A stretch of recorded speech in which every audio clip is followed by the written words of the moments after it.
Station gang. Welcome to Supreme Clientele, episode 32, March 12th, 2024. Thank y'all for coming through. We got a very, very special guest in the building tonight. My man, John's Comics with Kids. John, what up, brother? Thank you for coming through tonight, man. Absolutely. You know, my Tuesdays are all, it's one of the busier days. I'm so glad this timed out well.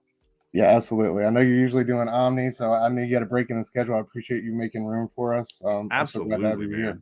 Yeah, fantastic picks tonight. We're going to do Ultimate X-Men, of course, making big waves this past week. New release. Void Rivals as well made its return. We're going to cover those two new books. And John wanted to go over the 2004 New Avengers, the first two arcs by Bendis, Finch, and McNiven. So I can't wait to get into that. A wonderful time in Marvel history. Really, the dawn of the new era. Absolutely. So yeah, I can't wait to get into it. Lynk, how are you doing, brother? How's your weekend, man? I'm good, man. It's been good. It's been good. I'm happy to be here. I'm excited to talk about it. It's not too often I get to delve into this era of comics and geek out with people that are familiar with it. So I'm excited. Absolutely. How about you guys? How are you doing? I'm good, man. I'm good. Psyched, yeah, I think I'm starting to come down with the the sickness of the week in my household, but other than that, whatever the kids brought home. Yeah, for sure. Ready to get out of the winter in that way. But let me say what up to the chat real quick. John, we got Lady Fantastic in the house. Woo! Did you want to do the A-OK right now? Or do you want to? I can. I'll unbox it while you do the people. All right. Lady F sent me this, and it arrived today, so I got to open it up while you say hi to everybody. Absolutely. Lady F, thank you for coming through tonight. Wonderful to have you. My boy E in the house station.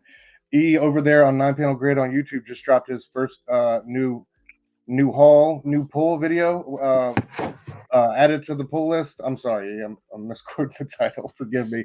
But yeah, y'all go check him out, dude. It's already better than anything we've really ever put out. So amazing quality. Great opinions about this last week in new releases. We got our boy. Hold on real quick. Yeah. Verno in the house. What up, Vern? Thank you for coming through, man. Y'all check us out tomorrow night at 9:00 over there reviewing From Beyond. I watched that today, dude. Wild ass flick. I can't wait to get into it. Yeah, so that's everybody so far. Thank y'all for coming through and saying what up. If you're here, say what up. Yeah, but thank you guys for coming through. Right. I don't know what this is. It's just one comic here in that box, and this is what we're get them. God damn it. Lady freaking that freaking. So this is Avengers issue 15. Lady F. Wow. I'm not going to use the letter F again at you. That's a beauty. Wow. Nice VG. Let's take her out for a ride, man. Let's go. Let's do it. Here, hold on. Let me. I washed my hands, so we're good. Look, there we go. Oh yeah, Lady F. I am spoiled. Fact. Holy cow! It's even got a fun stamp on the back here. Look at that little paint stamp. Oh hell yeah! Nice sharp colors on the back. Got a little character. Yeah. Oh my goodness. There we go. Lee and Kirby action. Dude, so sick. That is a gorgeous cover. A gorgeous book. Holy cow!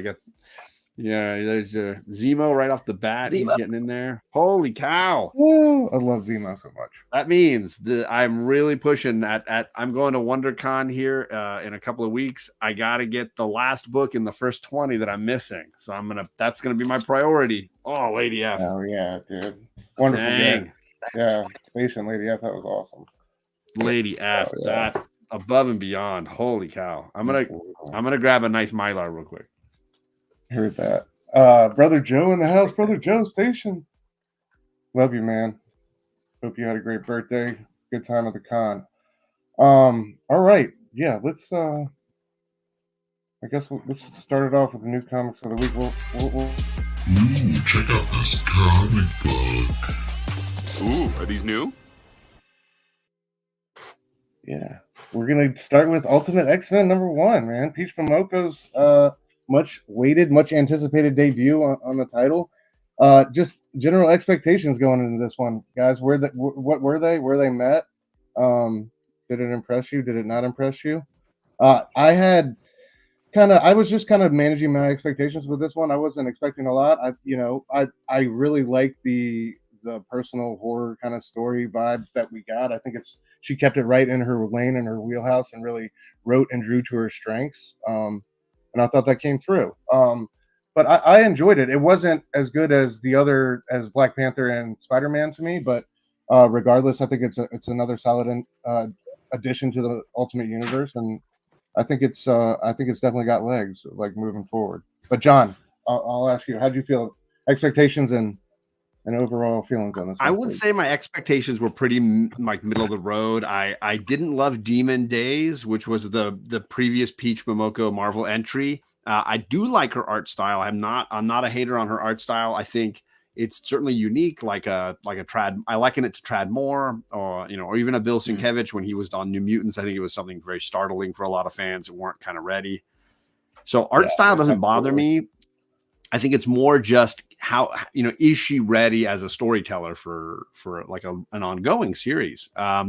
So I was psyched on the concept. I didn't need it to be a typical X-Men book. I think the biggest flaw against this book is that it doesn't feel like an X-Men book. And if you went into it buying and wanting an X-Men book, I could easily see being frustrated. And I totally get that. So I'm not trying to, I did a show on Wednesday last week with my buddy looking White Whale Comics, looking at the month's books.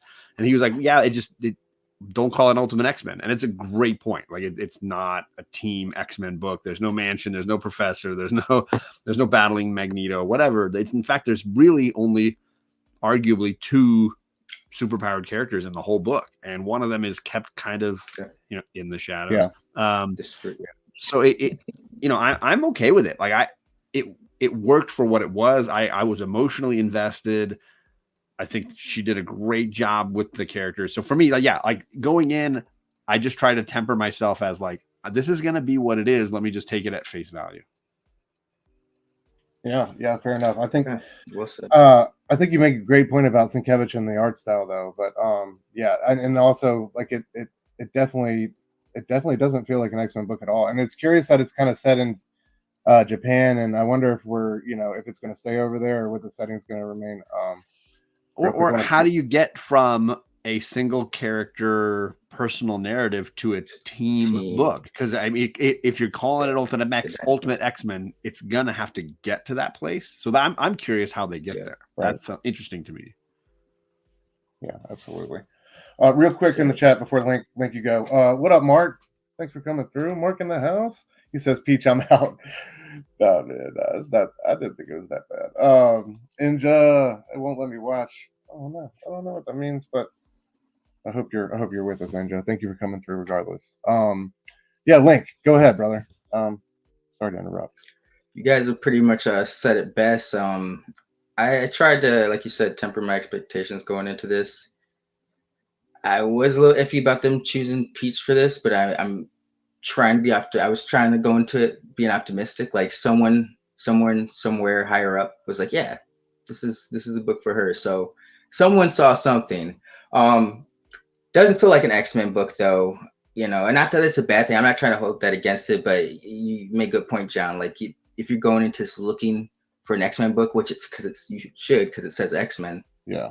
Doesn't feel like that. It really focused on armor for majority of the issue, and then the shadowy figure.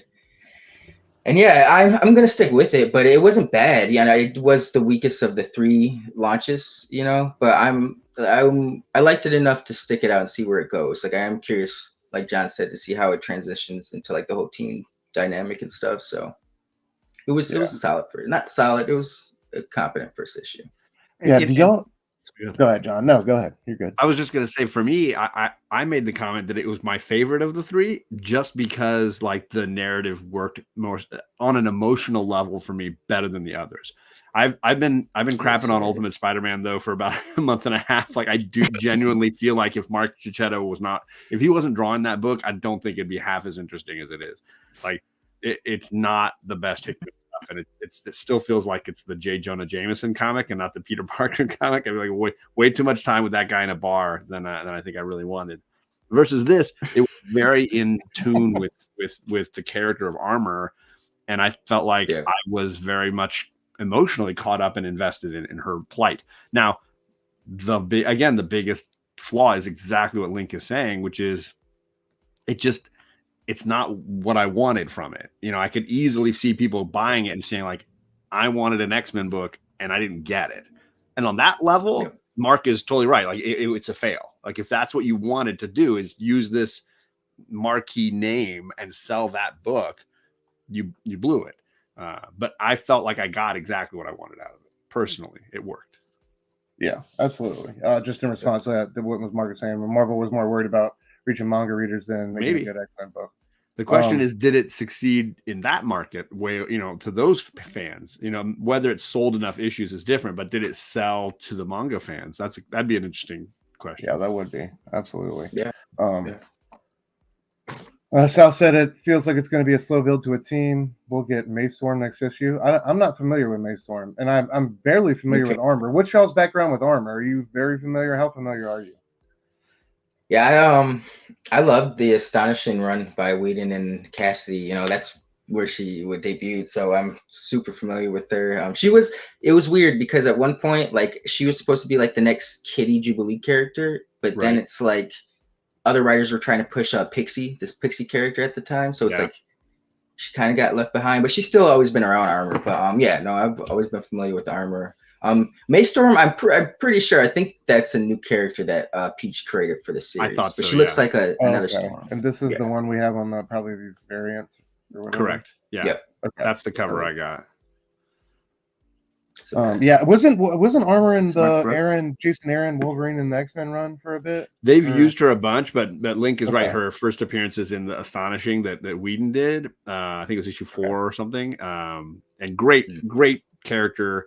And used reasonably well at the beginning, but I think in later stuff like Jason Aaron's run, they used her a little better. I think that she was able to actually be a student and be a character, but she never rose to the Kitty levels because I don't think they used her consistently enough.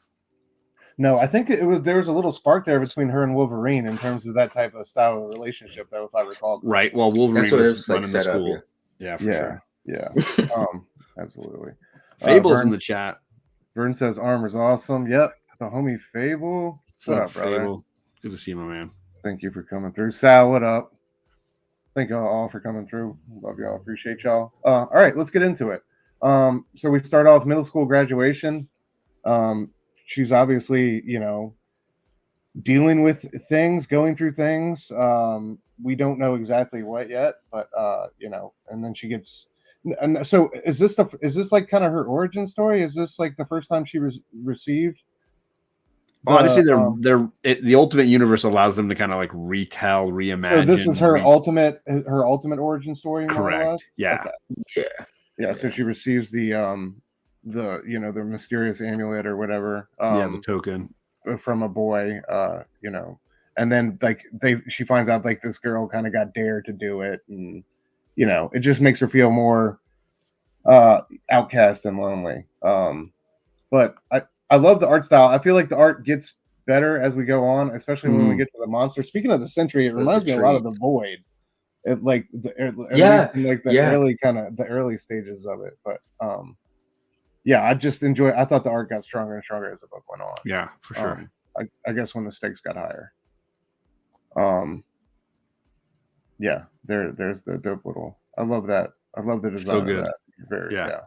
Like I said, right in her wheelhouse. I feel like that's the thing that she's really able to execute really well and bring like the small little facets of this girl's life and existence to life. Or the great like word balloons for what I assume is the Shadow King, because they don't say it here. They call him the Shadow, but I heard somebody else say later on they actually will give it away. But like it seems like it's the ultimate version of the Shadow King villain, and I dig it. I do the look, the word balloons, the way she does the lettering, and I don't know if it's who did the lettering, but it's so good. That's a very great point, bro. Yeah absolutely. I like that. I didn't think of the Shadow King. They call him the Shadow, and I was trying to gauge like, is this a new villain or whatever? And then as we got along, it just felt perfect for that. Makes sense. Mutant villain, which is a very New Mutants bad guy kind of character.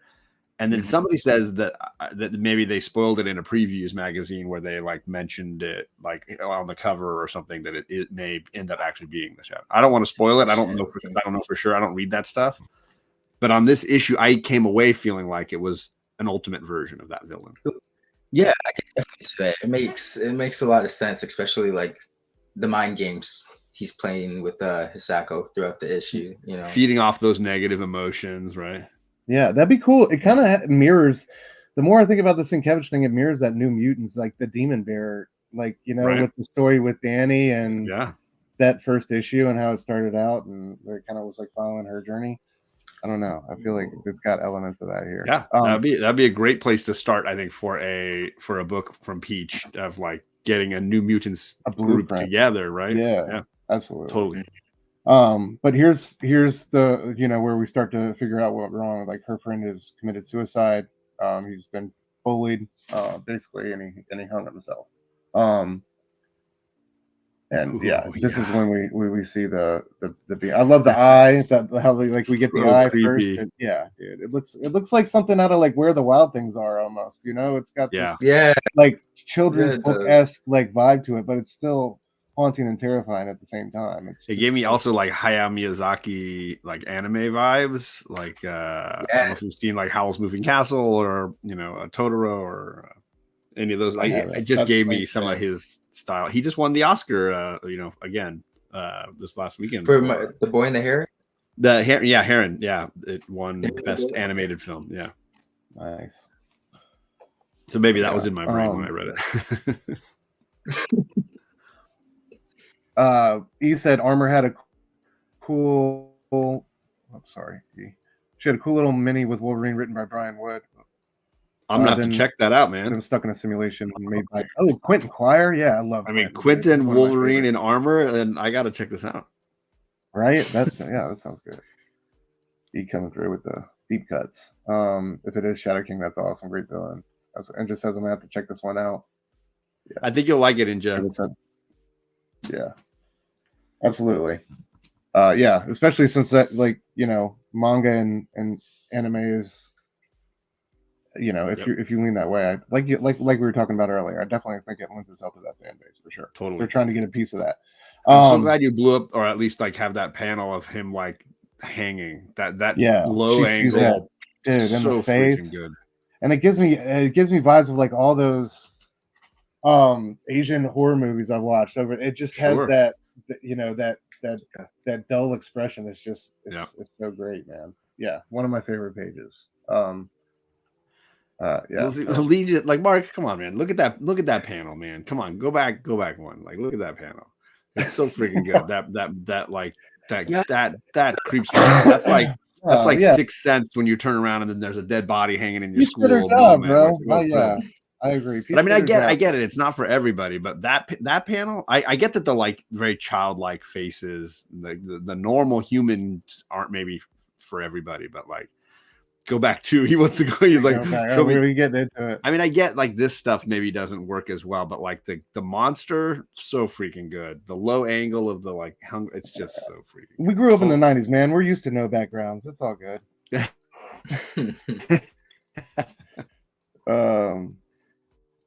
Yeah. So back at home, she gets frustrated, flustered, is on the bike, is still having visions, and almost runs into the car. And this is when we get the Armor debut for the first time. I love this was great.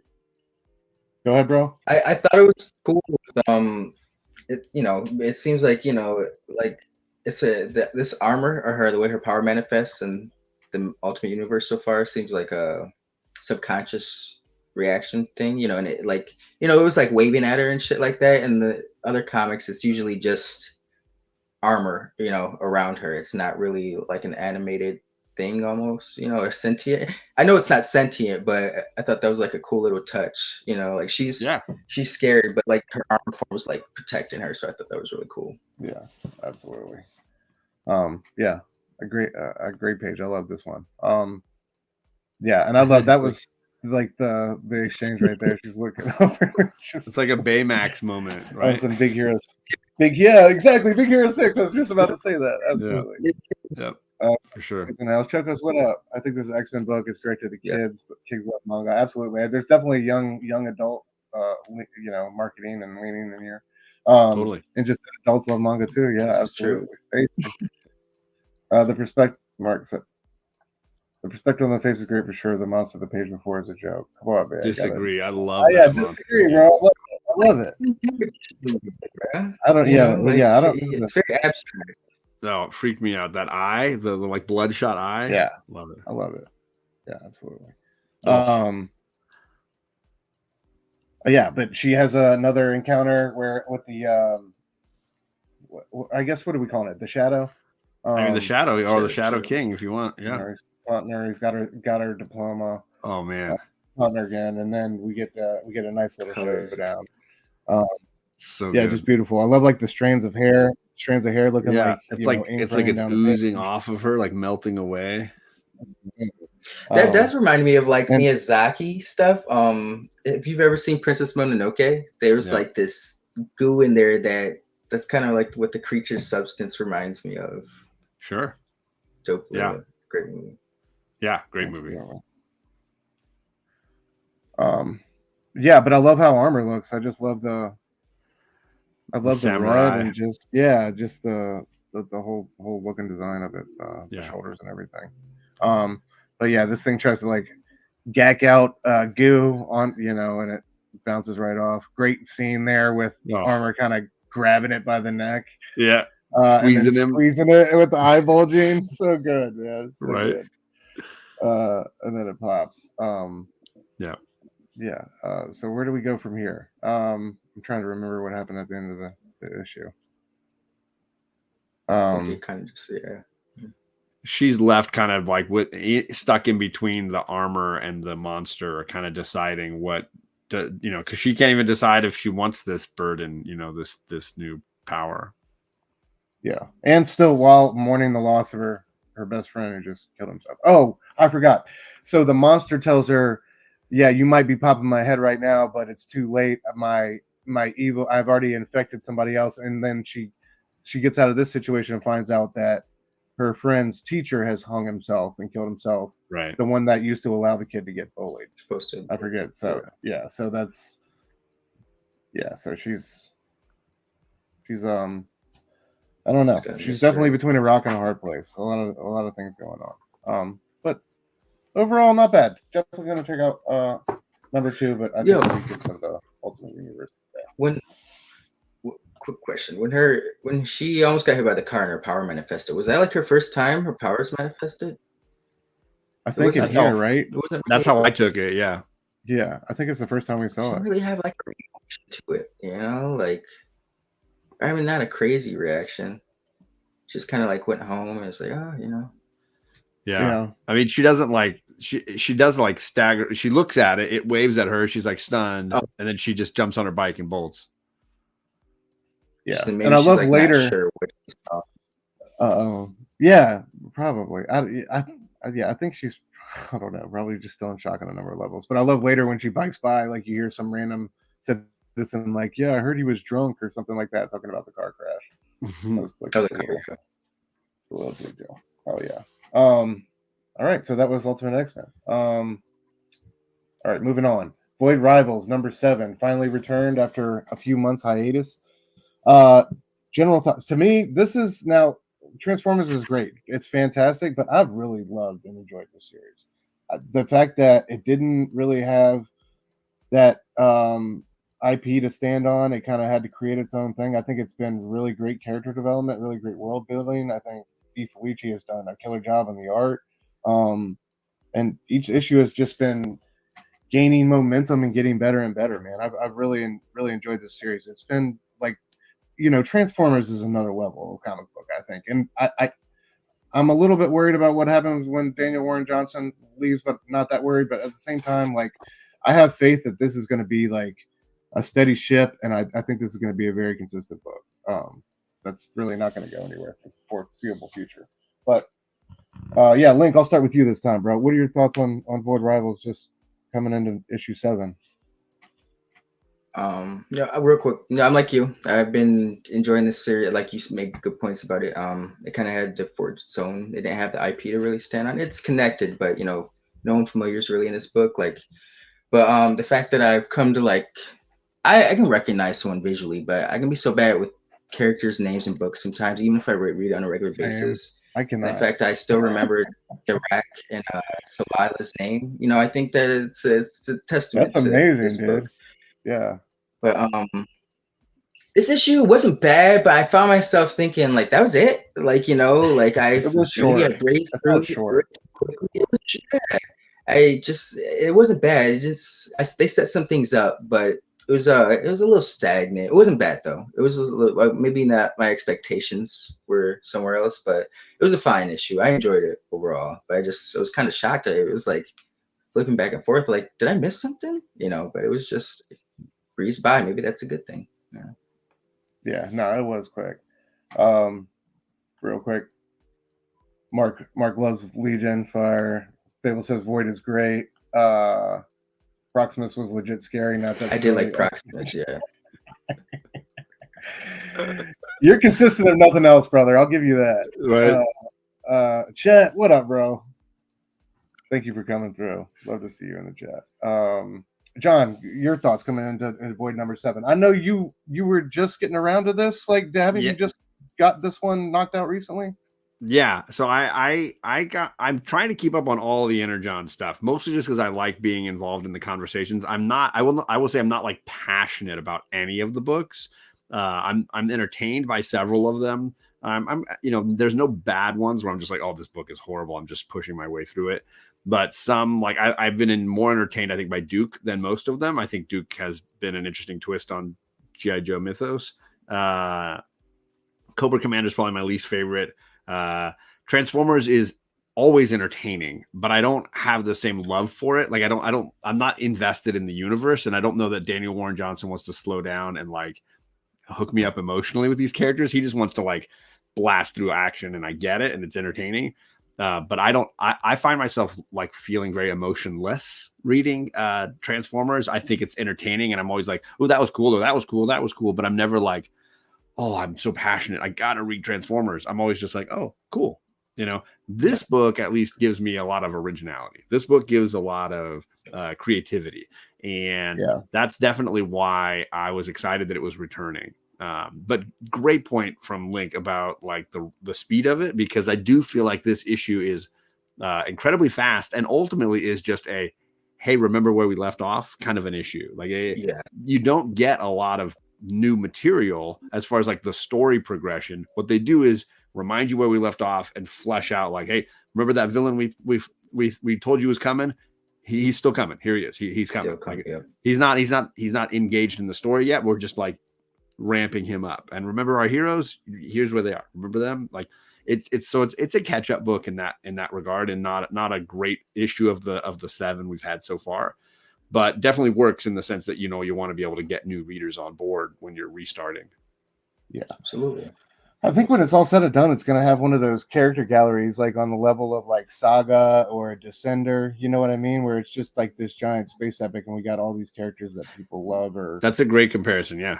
Yeah, it definitely feels like it's heading that way. But yeah, all right. I'm gonna link. Since you said that, I'm gonna lean on you for some of these names, brother, because I do not remember. That's another great point, Link, because I had to remind myself, wait, God dang, is that the same one? Who's that? Yeah, I can't remember. So I legit went back and reread issue 6. And Zertonia. Yeah. And help me with this, because the biggest confusion I had with the whole issue was the 10 years later thing. I was freaking lost. I'm wait, we're jumping 10 years in time, and then they never take us back. It says 10 years ago, 10 years ago. And I'm but wait, it feels like we're right where we left them off, not 10 years ago. I was the 10 years, if that wasn't on the book, I would have no confusion, but 10 years ago threw me. I was really lost with that bit. Maybe I'm just they're on. What I got from it was they're on the run, right? And this was a flashback. This was a flashback to when he was on this planet working in a mech suit and had some issue with the gravity and almost fell off of the surface of the planet type deal. So and then he looks up and sees this. By the way, dude, this was one of the best issues yet from Great DPH. panel. absolutely killer job. We'll get to it. Yeah. Yeah, this Stunner. is one of the first pages. Yeah, so I think this is him discovering it for the first time, and then he's there in the next panel with them. So it's like Right. basically Because it doesn't say like now. It just it made it seem like no, it's just keep going. It's like it's still 10 years ago. At no point does it bring us back. That's to a very now. good point. We're just supposed to be like, no, this is still. So for me, I was like, wait, when did she get? Those Wait, are 2 pages like right one after the other, and there's no.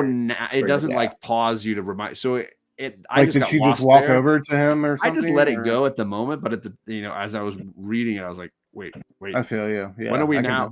When will then be now? Right. I can definitely see how that could happen though. Had a Spaceballs moment. We're in now. Space epic is how I describe John the Stranger. Spacey. I'm a spacey epic. Chet said I've heard good stuff about Boyd. About the first 3 issues. It's hard to find, but because the issue 1 blew up so high, but like you should. I believe there's a trade for the first 6 issues. You should grab it. Yeah, absolutely.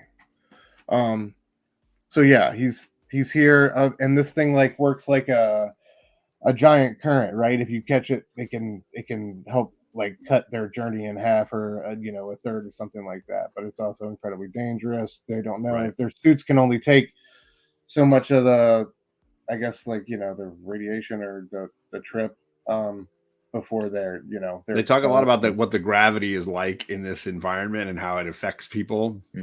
Yeah. So yeah, this is like one of the first killer profiles. This is where we meet our new character. Is this Proximus or the other guy? No, this is the like leader guy. Okay, bad guy.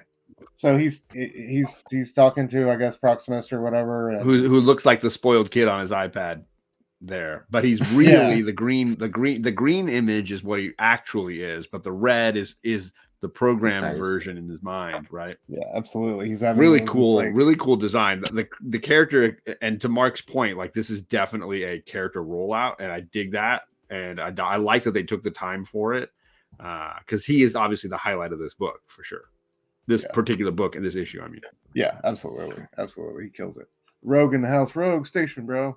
Thank you for coming through as always. And at the bottom, you have the villain, and across the cross panel, you have the villain in the suit he's using to access Proxima's mind, right? So he's plugged into the database to speak to this version, but inside the mind, they both are these red panels here. That's just like the residual image, basically, right? Yeah, absolutely. And then you see my boy looking like Tony Stark in Avengers Twilight. He's just torso. And I got Luke Skywalker and Empire vibes. Okay, there you go. That's better. That's a much better reference. It's an older reference. It's a better one. But yeah, this was cool, and I like how they reference like this came from the last time these two fought each other. Yeah, and like they don't want to go down that road again. He describes him, I think, to his assistant as the deadliest man, on the planet, or so. Yeah, this like transformation scene was badass, though. I love that. Yeah, those is it like 16 panels where you just kind of like silently get to see the reconstruction. It's cool. Nothing beats like a good suit up, put it together type of montage, man. Yeah, man, it always works for me. But there we go, in his completed form, ready to go hunting. Doesn't really need. Do they even give him? I think he offers information, but he rejects it, saying he doesn't. Yeah. Or they offer him, assistance to get him going, but he says he doesn't need it, and he's off on the hunt. So obviously, this guy is going to be a big problem. He's the most deadly of their, entire civilization, more or less. They're, most deadliest hunter/warrior coming after him. And I love that you mentioned Saga, because this does give me the bounty hunter character vibes, right? Yes. He just needs a lion cat, and he's basically ready to go hunt down the romantic couple that shouldn't be together, right? I mean, it's legit like the plot to the original issues of Saga in that way. We'll see how it turns out, though. Yeah, absolutely.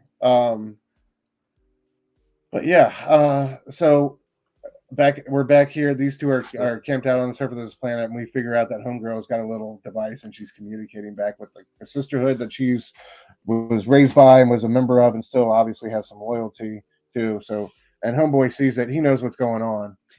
Yeah, he peeped it. Yeah, yeah. I don't think she hit it from him at all. But anyway, that's how the issue ends. Pretty short, but yeah. You know, so they have eyes. You know, they have eyes on the two of them and you know what they're doing and where they're going. So I don't know. It's dangerous information to give out and I'm sure that guy doesn't want anybody knowing their location or what's going on. So I'm sure that's going to be a point of contention very soon. But yeah, I can't wait to see where this one goes. You guys got any more thoughts on Void before we get into New Avengers? I like that she's like connecting to her ancestors, and you know and then he's just talking to his hand. glove hand like that. Yeah, he's got the Nintendo glove. Remember the glove that you could like play Nintendo with? He's got the Nintendo he's glove. He's a sassy little fucker. The glove may be my favorite character. Yeah, I'm with you on that one, bro. Absolutely. I love a good robot in general, and I think the glove is a very creative design. Yeah. Chet said he looks like Destroyer. He does look like Destroyer, that helmet. Yeah, absolutely. Good call, Chet. Yeah. All right, let's get into our Throwbacks Tuesday section. Throwback Tuesday. Oh, dang. Way back in the day. Oh, man. And like I said before, we are starting New Avengers 2004. I think July. Look at that. July 2004. But yeah, I just wanted to do a little back history, how we got here, Theo. Because I mean, preach, brother. Preach. Everybody who complains about Bendis in the DC era needs to put a sock in it and read this post right here. Because come on, man, you can't hold a candle to Brian Michael Bendis in the early 2000s. I'm sorry, you just can't. Mm-hmm. I mean, Alias on its own is just a phenomenal miniseries or maxi series. Throw in his Ultimate Spider-Man, which is arguably the greatest long-form Spider-Man run, period, like ever. Like just I would say greatest long-form run, period, like in comics ever. And then arguably my favorite Daredevil run, because he came in right after David Mack did a great bit and just slayed that run that set up Brubaker, set up Wade. And then on top of all that, you got New Avengers. I mean, get out, man. This guy, you just can't hold a candle to. Oh yeah, great intro, man. You can't. Link, what do you want to say? I know you're a Bendis fan as well. Man, John just preached the truth. I don't know what I can really add on to that, man. But it's, a lot of key characters or key things that still kind of resonate or reverberate throughout the Marvel universe today are like traced back to Bendis or things Bendis set up, even like the whole miniseries, like, and I know they had laid off it and to me 2005 House of M is like when they started the whole, we're going to do a super mini series every year, it was like House of M, Civil War that year, so Bendis, I feel like he's an architect in a lot of ways to things that, still matter today. So great word for him. Yeah. Yeah. We'll get into it here, but like the seeds of, this is like the beginning of everything. This is the seeds of House of M, Secret Invasion, like Civil War. I mean, like, and not only like you were saying, the comic book universe, but the cinematic universe as well. Yeah. Love this slide. That's fantastic, man. So heavily impacted. And one of the first. Right. So, like you said, Sorry, I was just gonna say when I first got into like buying. No, you're good, John. Sets. Like I went and I bought the entire run of New Avengers. I bought it off eBay. The box was enormous because it was like 60 something issues. They all came. I rebagged and boarded them. They're so good. And so I've got a bunch of them here behind me, but it was like way before like the whole like Ronin was going to be a spec book, way before all that stuff. I just wanted it for the House of M tie-in stuff and the Civil War tie-in stuff. And then I was into the Sentry and all the tie-ins for that. So I had never read it all the way through, and then I did, and it's just freaking amazing. Yeah, absolutely. Chet says Kiss. New Avengers was so damn good. Business was working it heavy back then. My bad. What's up? Stuff? Yes. He said. Chet said, "What's up, stuff?" A special "What's up" to you. Yeah. All right. So real quick, I had a video I wanted to play where he was just kind of talking about how this all came about from a conversation he was having. Him and Millar were having with, I think, Quesada and Bill Jemas at the time. And you know, the seeds of that conversation kind of ended up with him on Avengers. Here, I'll let him tell it. That Wolverine and Spider-Man can't be Avengers. Like, there was half the room thought they. Oh, hold on, I'm sorry. That's the other clip. Dude can cut glass, you know, like. That's the. I don't know where you're going with this, but I already like it. Oh man, that's my joke for the end of the night. I'm ruining everything. Hold on, I'm sorry.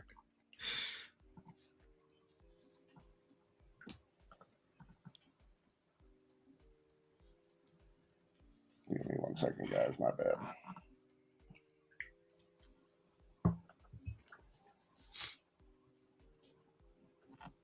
Yeah, Chet, you'll like. I'm working on. I'm sorry. Go ahead. No, play it. Hello. The Avengers come rushing to you. Oh, no, you're good. Go ahead, John. What are you gonna say? No, I'm sorry. I think I'm getting a little lag, so I'm like 2 minutes behind you or whatever. A minute. I feel like I'm falling behind. You just go and play your videos. I'm sorry. Okay. All right. Real good. So, yeah. All right. I'm sorry. I think I got it all figured out now. I was like, no. How did you win that argument?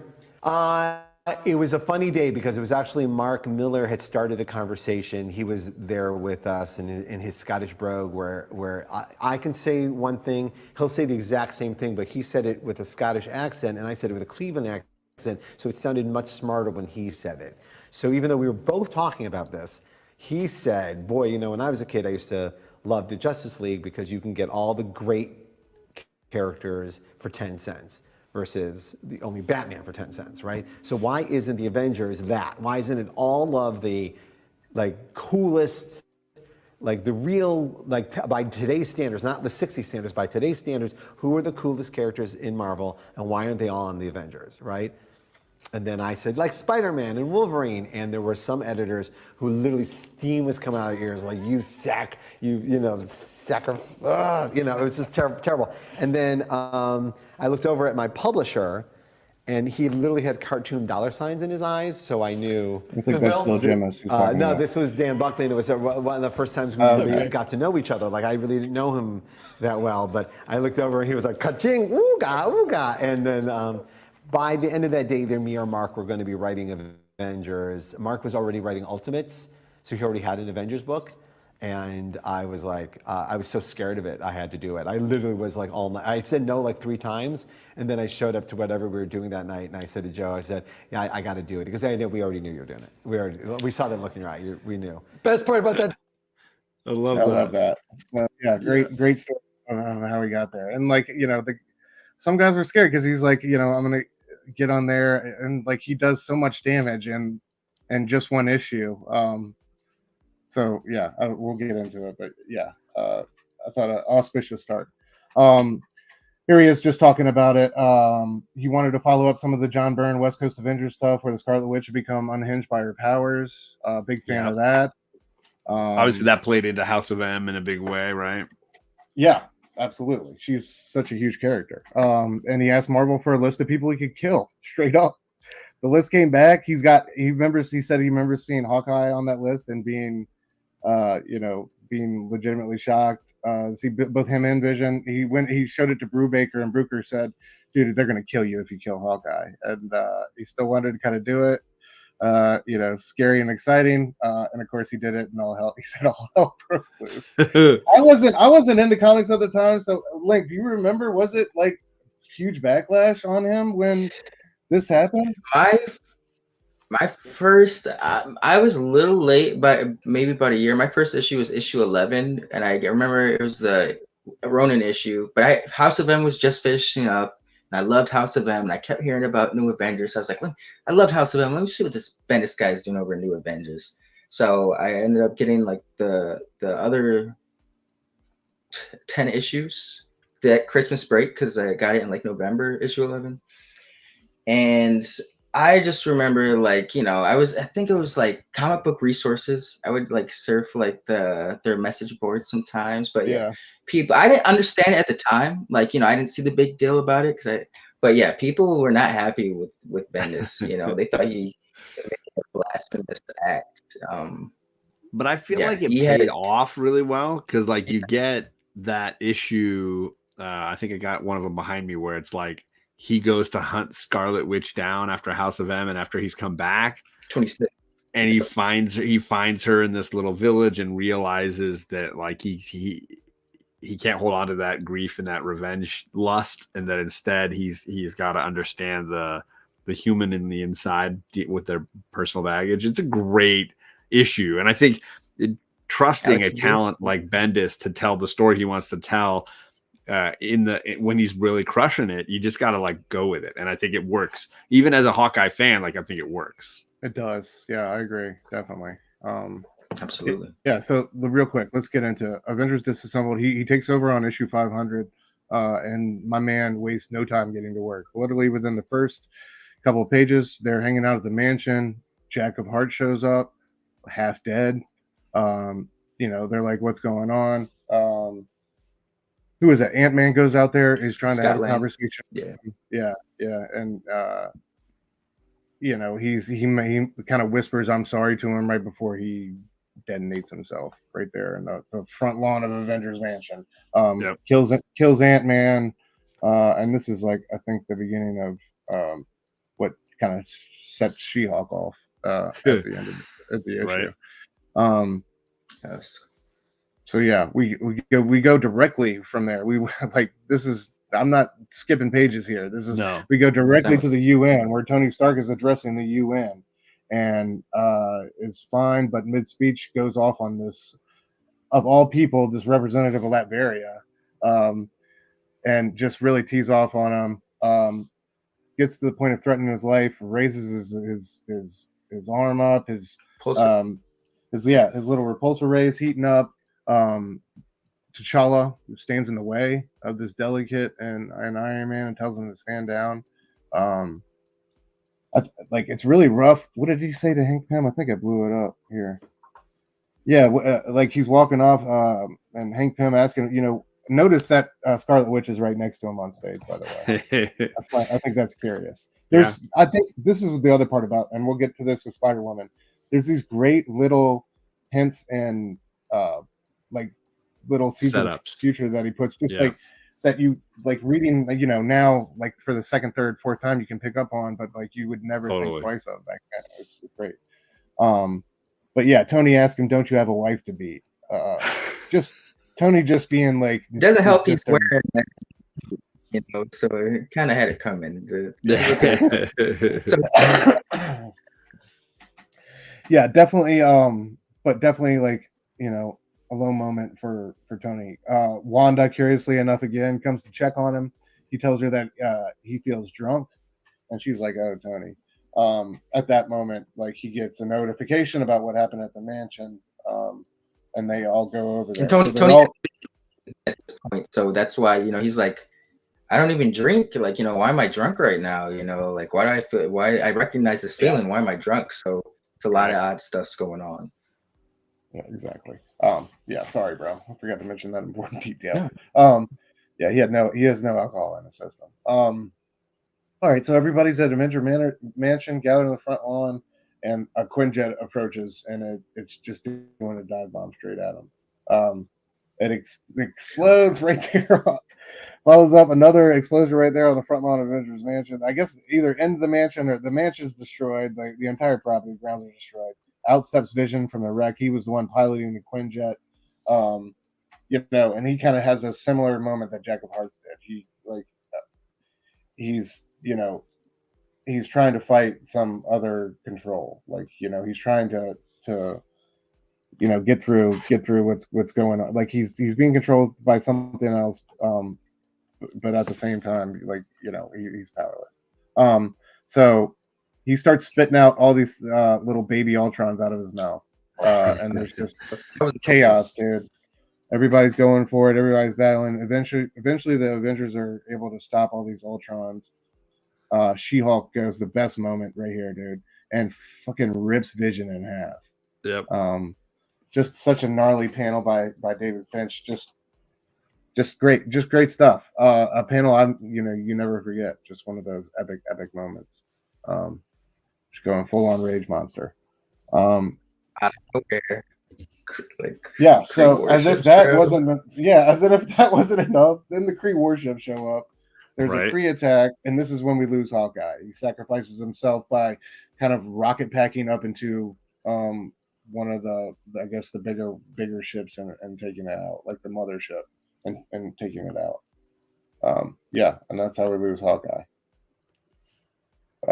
So, and then right then, with all this loss and death and horror at their hands, Doctor Strange shows up at the end of the issue and tells them that, there's the magics are being played with. There's foul magic at work here. And Cap's like, oh no, because he knows what that means.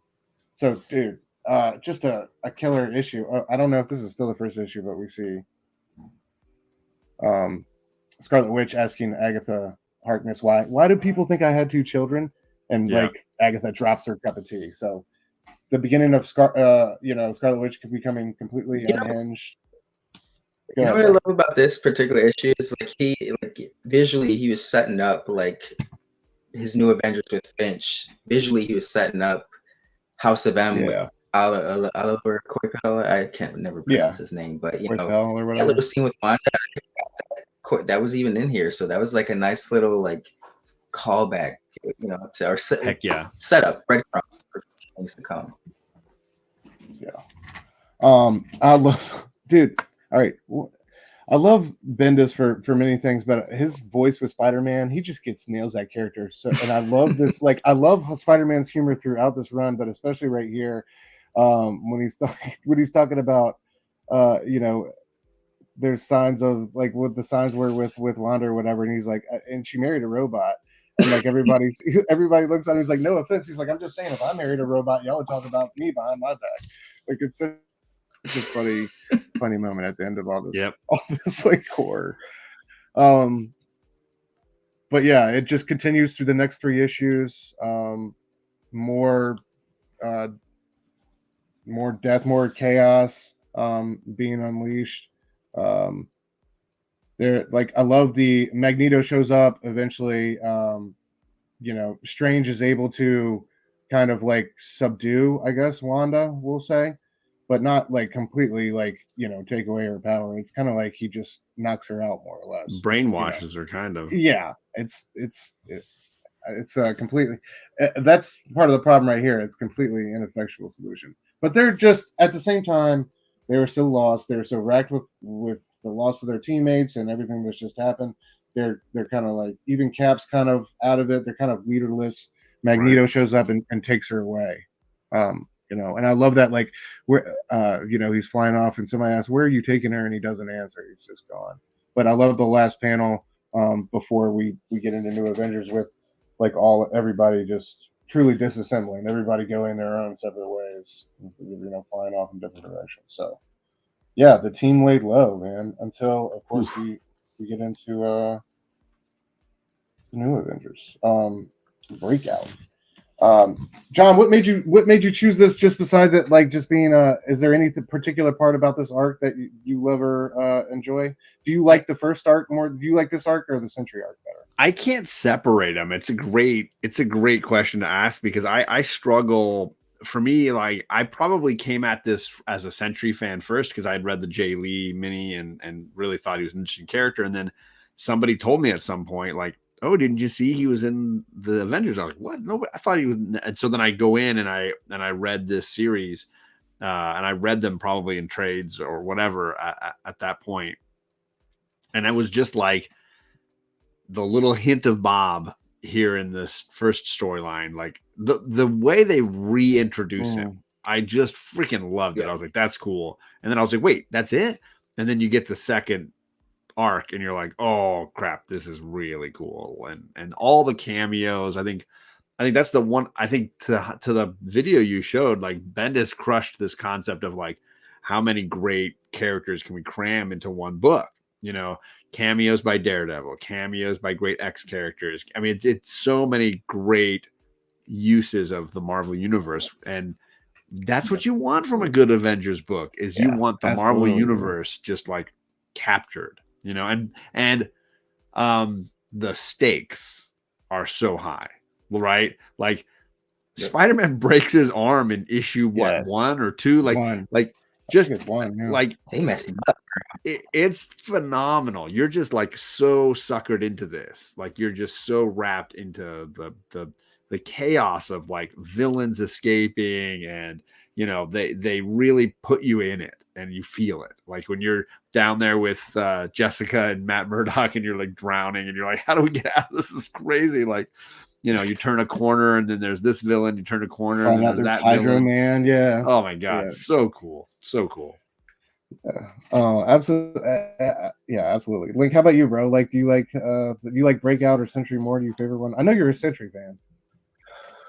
I like John said, they kind of like roll together. Like it's, you know, it's just I'm a big Sentry fan as well. Yeah, but the Breakout arc is so cool. Like, you know, I had never, you know, seen an Avengers book like this. This was like the backbone of the Marvel universe. And to me, I had never really messed with the Avengers, so that was like new for me. And it's like when you're reading this book, you could kind of read this book and kind of know what's going on throughout the rest of the other Marvel universe. Like I wouldn't really get into it too deep, but they were like had their pulse, so they'd mention something going on and other stuff or other events. So yeah, like John said, the stakes felt high in this book. The coolest characters, just yeah. When this came out, I was like, why is Wolverine and why is Spider-Man? Wolverine, I kind of understood, but I was like, yeah, why has Spider-Man never been part of the Avengers? You know, I get he's a menace to the public, but he's had to have proven himself enough times now to warrant a membership once in a while or something. I don't know if you guys have heard this, but the Ronin character was initially supposed to be Matt Murdock, which I thought would have been so bomb. Yeah, but apparently, like he couldn't keep a secret, right? And like everybody already had it nabbed, and so he created Echo instead. He changed Maya at the last minute, yeah. But no, yeah, this was just like it was a game changer. You know, I'd never really liked the Avengers before. I didn't not like them, but they're a little corny. But Bendis definitely made the Avengers cool. You know, like he made them the book. So it's great opening art. Yeah, no, yeah, I agree. And it's just like a simple concept. It doesn't try to do too much, you know what I mean? It very like it's just straightforward. Like a supervillain prison gets, you know, it's a prison bust, and right. And that's my bad. No, I was gonna say real quick. I like that premise. They were founded on this whole. They were initially put together as like, all right, we got 42 something villains out there that escaped on our watch. Like, you know, we got to make sure we get these guys all back. You know, obviously it spiraled out into different things, but that initial premise, like, we're gonna make sure these guys get back to the Raft. I thought that was really cool. You know, it was very solid premise. Yeah, absolutely.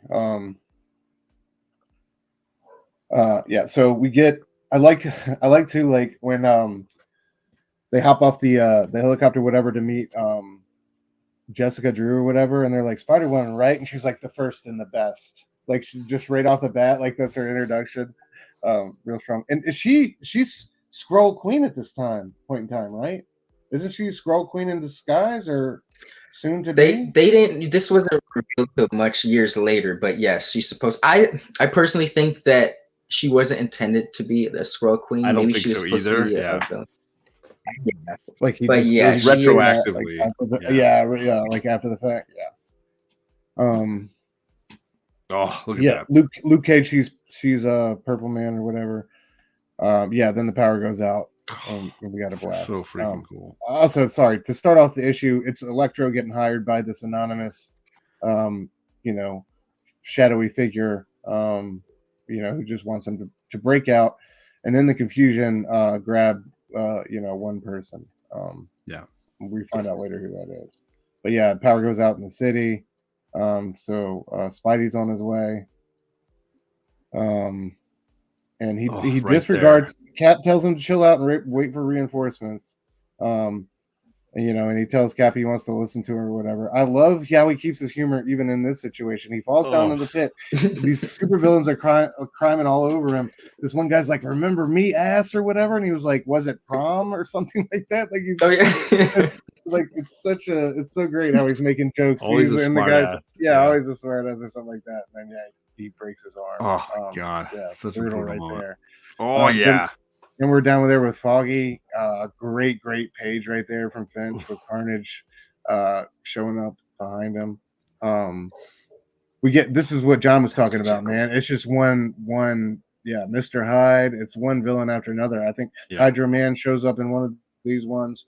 Eventually, Foggy is shoved into a cell by Matt and told to stay in there, until the fighting subsides. It ends up being Sentry's cell. He ends up talking, Bob out of the cell, like, we could sure use your help right now, brother. You can, like, I know you're going through it, man. Dude, he takes Carnage up into space and rips him in half. Such a badass. So freaking amazing. I love the whole setup. There's a love that look when he first comes out. My bad, but when he grabs Carnage, like they show a few panels where it's like you just see here, boom, boom, and it's like it shows like the battle on the outside of the raft. People start like looking up, like what is that sound? You just see Sentry just rip into the sky, and then here's the panel right here, and he just rips Carnage like it was tissue paper, bro. Freaking badass. And the setup is really great with like with like Murdoch and Jessica and Foggy down there to talk to him, and he's just a shell of himself, and they're just there to like, as lawyers, they're there for him. And then all of a sudden it becomes like, no, like hell is raining fire. Like we need you. And he just, it's still there. You see that it's still there inside. And then, these panels are just amazing. Yeah, absolutely. Finch was on his game from go here. So we end the issue with Purple Man taunting Luke Cage. So good. This was very short-lived, though. As they're prisoners on the raft, they're constantly drugged up to prevent their powers from reaching peak levels or performance levels, I guess.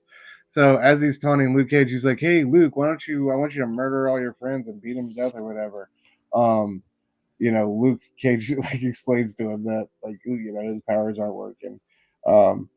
And I forget what he says, but he says something like hilarious and real deflated, like, "Oh, I'm just about to get my ass beat," and that's exactly what happens. Cap has to stop. Fable's mentioning how Null later does the same thing to Sentry later on. Obviously, this is a play on like reversing that dramatic moment, right? Yeah, absolutely. Yeah, Donny Cates showing some love. Okay, so I guess the battle is continuing. Iron Man shows up. We finally get things under control. There's our boy, our golden boy. And this is like Cap. So this is Cap saying that after they get things quieted down, Cap and Tony have a conversation. Tony does not want to assemble another team of Avengers, but Cap kind of just says, I think he's got a great line in there. He's like, they kind of just assembled themselves. We were already working in tandem, and it just kind of happened naturally. So, of course, Cap, ever the recruiter, I feel like, when it comes to putting things together. That guy always gets stuck with recruitment. Right. But he's he's literally the poster boy. Yeah. Very true, John. But we get these great shots. I love the Daredevil page of Cap going to everybody, bringing them in. Luke Cage wants a voice. He wants to be heard. And we'll see some of that later when they have that weird arc where they stop in Detroit. Y'all remember that one? Yeah. the Diodato on it? Yeah. So like he's putting the team together. That we find out at the end. Go ahead, bro. Right, my bad. Real quick, they did end up going to the Savage Land because they found out who Electro had broken out, and it ended up being Sauron. They beat Wolverine there. they found out they see like Shield agents Oh, we're not taking there yet. advantage of He'll the get us. Yeah, there. we're gonna get there. I got it. But we had to show Jessica Drew walking Yeah, downstairs. God, we had good to show Lord. that. Like, look at Right? that. Like, just the walk. Lord have mercy. All the curves. All the curves. Looking great.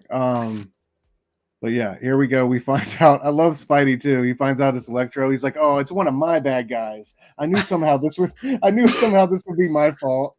And Luke's like, "Only in your warped brain." He's like, "Yeah, well, yeah." So good. So Yeah. good. So they find out, like you said, Link, that that they're in then the Savage Land. They got to make a trip out there. So that Yeah, the capturing of Electro is cool. Yeah. Oh yeah, that's right. I'm sorry. They find out that Electro's been making one call. That's to his old lady. So they stake out the restaurant he works at. Yep. He's, it's the typical come run away with me. I got all the money. Let's just get out of here. But the Avengers show up and put him down. Yeah. So they're on the way to the Savage Land. Spidey's talking about it. All kinds of mutants and dinosaurs and big cheetahs and a surprising amount of acceptable nudity. And he tells Iron Man's fine, and he tells you don't go to the Savage Land without crashing. And Iron Man, of course, is like, "You never seen me knock on wood." It's all about where you park in the Savage Land. That's the comment here, because clearly, come on, man. Like, pick a bluff, pick a plateau, find a spot, find a mesa somewhere. Big facts. Iron Man, of course, finds a spot to put it down. And then Spider's like, "I stand corrected," and then it immediately gets smashed and blown up by some gigantic dinosaur creature. Right, so they got these creatures on their hand, and then behind Jessica Drew, who knows Savage Land better than this man did? Wolverine himself. What's up, Nerdtastic News Station? Oh, Manny, what up, brother? Thanks for coming through. Yeah, so that's how the issue ends. Oh, this cover, dude! This is like probably my favorite cover in the run. Finch killing this cover, man. It's so great. How do you buy this book? Perfect. You go to the comic shop, it says New Avengers, Bendis, Finch, and you see that cover. How do you not buy this book? All good. Wolverine just in his eye. Man. And then they of course, and then you open up the issue and he's getting stabbed in the neck by Jessica Drew, immediately. You know what I mean? I love how she turns the tables on him. And Luke Cage is shocked. He's like, yeah. She says that it's shield training or whatever, but yeah, he's definitely ticked off. Anyway, definitely made me like her as a character. I never really knew much about Jessica Drew before reading this series. This is my first real exposure to her character, and I think they do a great job because she's incredibly duplicitous, right? We have this iteration of her, this Skrull iteration or whatever of her. But I think they utilize her really well and have her be this middle ground between the villains and the heroes that we get throughout this storyline. She tends to always kind of walk the fine line in the middle. Yeah, absolutely. And it's just, I don't know. It's such a curious, it's so much weight that she carries throughout all these storylines, and it was such a curious pick of characters for it to be her. But I thought the way he pulled it off and developed her, and man, I forget. I think it's Gulf Coast Spidey on Instagram has been posting, or he was posting those that Malieve mini. Didn't he do he did a run? Bendis and Malieve did a mini run. Did he do two of them? There was the first one was Origins, and it was him and Brian Reed. It was it was Brian Bendis and Brian Reed, and it came out 05, winter of 05, and then in 2010 or 2009, 2010, he did the Malieve miniseries Spider-1. Oh yeah, the Malieve one's gorgeous. Oh yeah. But anyway, they all get put to sleep out there. They're all talking to each other. They get put to sleep and they're all tied up. That's so good. Yeah. It's like, why are we all naked? He's like, why are you wearing underwear? It's like, I don't wear. I chafe. I don't wear underwear. Yeah, but they find out that they're being held by what is it? Carl Lycos is his regular, aka Sauron. I forget all his power sets, but he's a formidable opponent. Yeah. Anyway, as people's the life force or something. yeah, and like and There's like a hypnotism thing. Yeah. Wild creation. So Iron Man puts his suit together, it kind of blasts him out of there. They suit back up, and like they're going after Avenger. We get a nice little Avengers assemble right there. And they're going after Sauron. Dude, that Sauron page is so great. So good. So fantastic. But you had to get the nudity that Spidey predicted, right? Like the unnecessary nudity. They had to get it in there somehow. Absolutely. Even if it was just a couple of pages and then they quickly suit back up again. Yeah, I think Spider-Woman makes a comment about it, like, God, I've been naked for way too long today, or something like that. But yeah, so Sauron shows up. It's going to be a non-violent. Well, he starts to hypnotize them. It looks like they're falling under a spell or whatever. So it looks like he's going to put them to sleep or whatever, and they're going to be in further trouble. But then he gets a bullet to the head, and we find out it's one of Yelena Belova or Bella. I can butcher her name. And the bushes taking the shot. Yeah. So like another Black Widow. She unfortunately, hold on, let me load up the next. And the next issue meets an unfortunate end. Sauron comes back to life. Apparently, he had siphoned off some of Wolverine's healing factor or whatever, so he was able to come back, to life enough to burn up. He hits Yelena with the heat ray out of his mouth, and she runs off. All torched up. We see her later. She's really badly burnt, but somebody's promising her revenge. So yeah, we might come to see her later. What's going on here? Well, then the strike, the shield strike, the shield, the missile. So strike. They're dealing with the mutates and everything on the Savage Land. The shield helicarrier shows up and just annihilates everybody. And they're real cross with Maria Hill. Kind of have a back and forth about who's right, who's sanctioned, who's operating under whose jurisdiction. Like, I don't know. It's a lot of the red tape talk.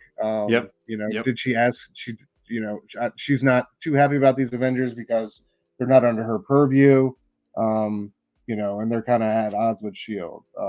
She's taking a lot more hardline stance than they are. But to be fair, they did just have a pretty massive supervillain prison break. So they're on top of the Wanda stuff. It was still fresh. I'm sure they had reservations about that. Like, you guys need to be under watch. There's been too much shit happening under.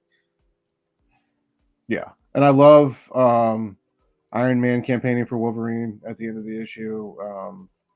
We're going to need someone to go to the places that we can't. I think you've seen that already. Cap doesn't want to admit that to himself, but he says that Iron Man does make some sense. So I don't know. And Bendis said this. I thought, and he did it well. Like I explained, he provides explanations of why why he thinks these new Avengers should deserve to be in the Avengers throughout this run. Absolutely. Here we meet the Illuminati. I'm not sure. Is this the first appearance? I'm not sure. I think it is. Yeah. There's a lot of great key first appearances in this first chunk of issues in New Avengers. Yeah. So we learn Tony's in his Iron Man suit, but he's fibbing to people about what he's got going on. He's going offline for a couple hours. He meets in this abandoned building, and there's the Illuminati, Strange, Mr. Fantastic, Professor X, Black Bolt, and Namor. And he's updating them on the situation that happened at the Raft, and he's really there to ask about Bob Reynolds, if any of them know Sentry, because he's incredibly powerful, and they're trying to figure out what's up with this dude. There we get Wrecker of the Wrecking Crew, and this is like John and I were talking backstage. I love how we kind of break our story apart here into three different narratives, and they all serve. They all interweave really well together, and they're all exciting, great pacing. I don't know, it's just really great writing. I thought by on the art in this. McNiven's time on the book, right? I was gonna say this bit where the lighting is so great and all the like costumes and gear and Wrecker has always been a silly kind of a villain, but he is creepy as hell in this story arc right here. And getting him in there, he's just getting that crowbar back, man. It's freaking cool. Yeah, he's disturbing. Like she's like, "Can I change out of the bathing suit?" And he's like, "I just did hard time, so that's a no." Like he's full on creep ball. Yeah. You guys made a good point about the different story arcs, because it kind of ties back to like their initial premise was we've got to escape supervillains, we need to get them back. So that's Krill right here, or the Crusher right here. But then they've also got Bob Reynolds to help them and just took off. So they've got to see what's going on with him. Plot B, but they all kind of blend or coalesce together in a very seamless way. It's Bendis is just the man. Yeah. Oh yeah. Well said, brother. Well said. Yeah. So he's down. Like he's trying to get his old gear back, his enchanted crowbar and the outfit. He finds it in this guy who collects supervillain costumes and acts out. She says he acts out events with them or whatever. He takes that back for whatever reason. The Avengers got tipped off to this and are there as they're trying to pull out of the driveway in the car. But I don't know. It's not. It doesn't go as easy as or as well for them as you might think. No way. We have a real problem with Wrecker. He's just tossing around like rag dolls. He's tossing, hundreds of yards away. Wolverine's trying to do his best, but there it is. He's not able to. Yeah. This so beauty convincing the beast. Beauty, exactly. That's what it comes down to. And thank God for pheromones. Anyway, cool. Here we see our other storyline going on with Sentry, who's holed up in this cave. He get in a super meta moment. He gets visited by Paul Jenkins, the writer who created him, and his wife. Just a really cool moment here. Like Paul Jenkins is stunned, doesn't know what's going on. And this, I love how we get. Yes, like, did you guys like this throwback, old school style? John, I know you were talking about it earlier. You guys enjoyed this one? I love all the little minis in and around the Sentry at this time. There were so many great pieces that you could put together, and it was such an inventive way. I think you hear all the time the complaint in comics, like, just invent a new character. Why do you have to change my favorite characters? It's really hard to come up with an original way to introduce a new character and really get people hyped on it. And I think, shout out to these guys. I mean, they really, what a creative way Jenkins and Jay Lee did to introduce this character. And then here you got Sal Buscema continuing it. Yeah. I think it's a really creative idea. And it's shocking to me that there were 4 years of like, we launched this character and then nobody gravitated to it until Bendis was like, I got an idea. Yeah, absolutely. Like we were talking about, he said he called up Paul Jenkins, and Paul Jenkins was like, I've been waiting, years for somebody to ask me to use this character. Wow. So cool little intro. The Void here is like like an evil gun 'em up gangster, just very cool. Yep. And it kind of we transition from these old comic books back into our present day situation with Bob looking at these comic books and trying to figure out exactly. They're all just Paul Jenkins is shocked. The comic book character he wrote and put into a book is right there in front of him. Right. As well as his wife, like not just him, but his wife as well. So two characters he created.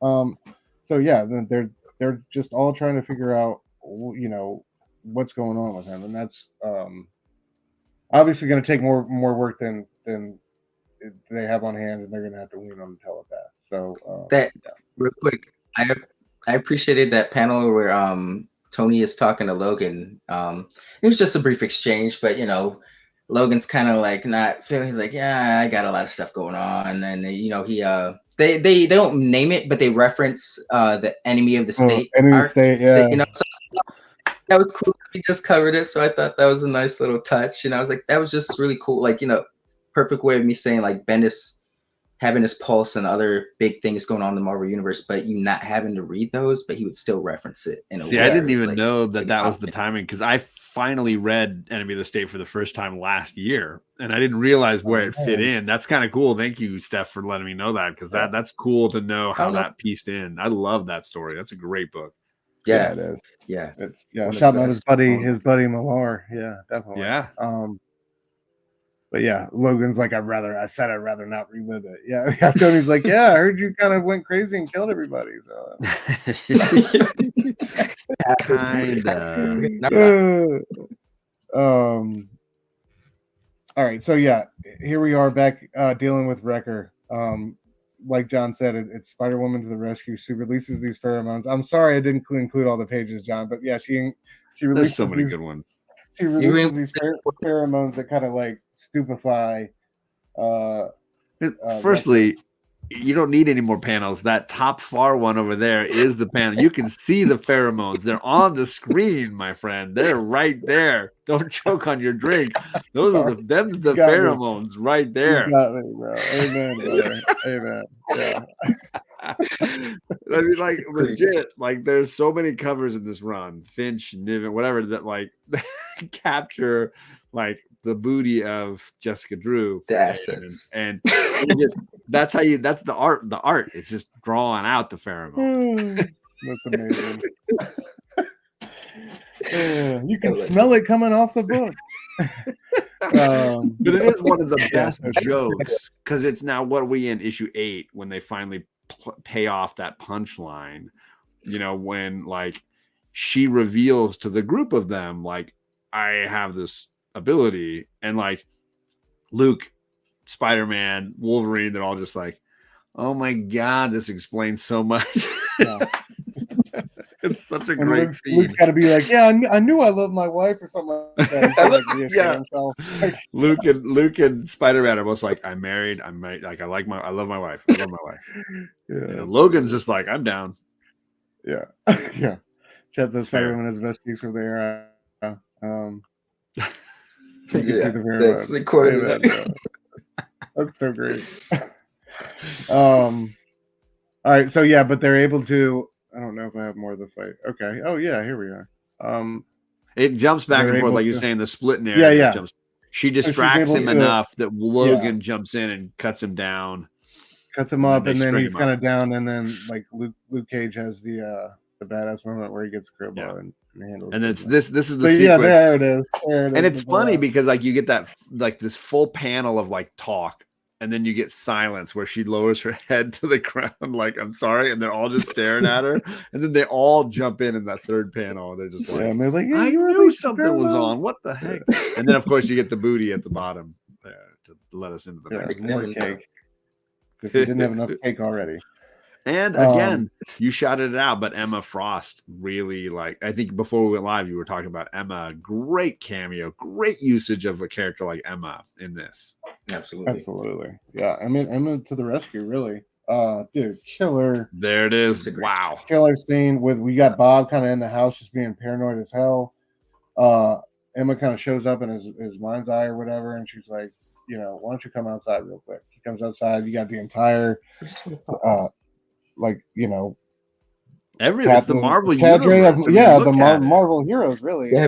You got the new X, you got Grant Morrison's new X-Men, you've got the Fantastic Four rolling in there, you got Namor jumping in, you got the Inhumans are in there. That's one of those Avengers original art pages you definitely want. Oh my god. Imagine the guy who owns that page. What a page. I wonder how long that took him to put all that together. But yeah, just gorgeous, man. Just a gorgeous shot. Yeah, so we're gonna try to get Bob right. We open up the next issue. What is this? This is so random, but 9. Seeing that shot, this is another cool addition of Bendis. Is like a lot of when he was doing things, it was like, why has no one ever thought of this before, done this before? Like a superhero Illuminati, like these guys, figureheads, kind of like meeting up and kind of touching base with each other made so much sense. You know, it's like, you know, that's how they keep things running, you know, the machine running. You know, they got to touch base with each other, let them know where each other's at. But I just, you know, I just thought that was a cool little touch. You know, it's just he didn't really focus on the Illuminati too much right off the bat, but it was just a nice little touch that, you know. Well, and here's what I love most. I knew he had picked the right people when I looked at all of them. Are like, God, it's all the people I hate in the MCU. They're all together. All the Marvel guys I can't stand. Of course, they're the ones Of guiding course, this Professor ship. X is there, right? Like of course Xavier, they're Black fucking Bolt, things up. Namor, Reed Richards. Like, I'll give you Tony and Doctor Strange I like well enough, but the rest of those guys are all jerks. They all screw stuff up. Of course, they're the ones causing all the chaos behind the scenes. Why are we giving these guys the keys to the car? Holy cow. It's so true. I'm not trying to be rude, but Black Bolt doesn't really have much of a presence early. Like I know dude can't speak, but like, what is he doing? I say, like, are you implying that he doesn't say a lot? Like he just like we don't even get facial expressions from him. It's just like what's going on here? But yeah, so Bob's going through it. He immediately starts to freak out and say that the void is here. You brought the void here. And then at first, like I didn't know if this was real or what, with like the superheroes getting attacked. Oh, because the void has been like so like ill, like you're not sure what the void is or what it looks like, really, Right. So yeah, he's going through it, and it's getting like it turns into this giant like kaiju type figure, and it's giving the Avengers hell. Like it's not killing them, but they're getting tossed around. Like it's not going away.